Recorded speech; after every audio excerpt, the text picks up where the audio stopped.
circumstances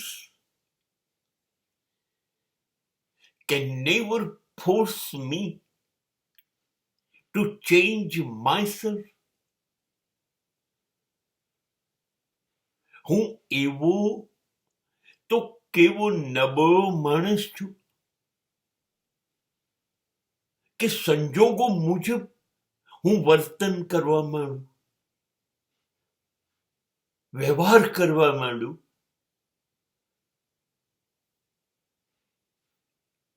અને હું કહું મારા સંજોગો એવા હતા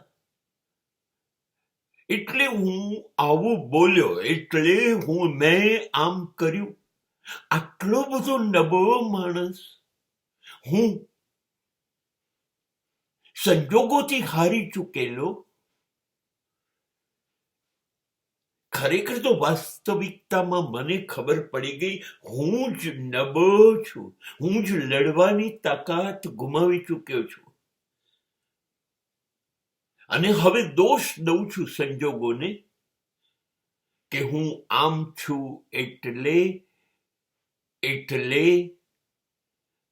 હું એમ નથી, હું કંઈક જુદો છું. આ તો સંજોગોના લીધે. નહીં, હા, સંજોગો પ્રતિકૂળ મને માફક ન આવે એવા હોય એ ચોક્કસ. હું ખાતરી નથી આપતો કે બધું જ મને અનુકૂળ થશે. એ તો અવતાર પુરુષોને પણ એવું નહોતું થયું. કૃષ્ણ હોય કે રામ હોય, બુદ્ધ હોય, મહાવીર હોય, જીસસ હોય, કોઈને કશું જ અનુકૂળ હતું નહીં. અને છતાં બધા પોતાની શરતે, પોતાની શક્તિઓથી લડ્યા અને વિશ્વ યાદ કરે. એ સંજોગો સામે હાર્યા નહીં, સંજોગો એની સામે હાર્યા.